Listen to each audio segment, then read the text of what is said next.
Good morning, everyone. I was thinking through some of the things we do for these clients we have that have had these liquidity events. And in this case, it is a company that went public. And so now our client has publicly traded stock. They have restricted stock units. They have stock options that they can exercise at certain times during the year. That's all great, right? They have a much higher net worth than they did obviously before the company went public, but now we have to plan around it. That's obviously most of the net worth. And what I've talked about recently was taking that new idea of value, that new idea of net worth, and actually getting it to something that's usable. So in this case, it's a family that was looking at maybe buying a new house in the next couple of years.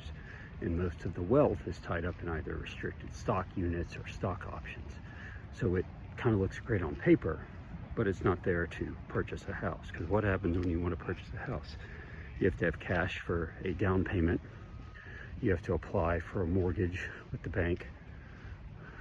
And having either stock options or RSUs, restricted stock units, are not necessarily amenable to those two things. If you have restricted stock units, then selling those comes with obviously a taxable event. So you have to think through things like, when did I receive these? Have I already filed the appropriate forms and claimed them as income?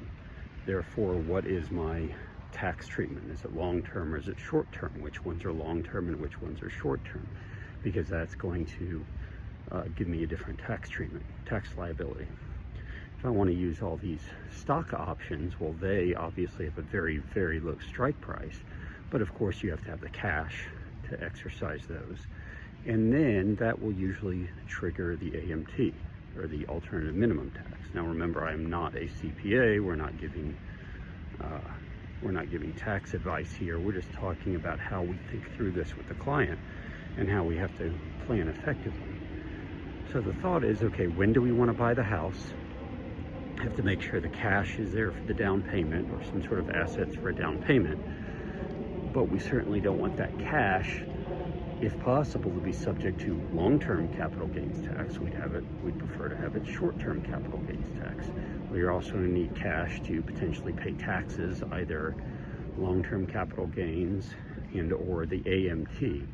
So it's something that we have to think through months to over a year in advance, in terms of exercising stock options, paying the cash for those, taking the AMT hit, which will, obviously would go into next year, filing taxes next year, and then, or using the restricted stock units and selling the ones that we're definitely subject to long-term capital gains rather than short-term capital gains, and then knowing full well that after I make the down payment, I still have to have the cash left over to pay my taxes next year. So there's all these decisions that go in. This family that has a significant amount of wealth now, but it's not that easy to just turn it on and go buy a house. So these are just some of the things we need to think through with clients that have these liquidity events, that have this concentrated wealth, that just because they have the wealth doesn't mean it's super easy to just go spend on whatever they want.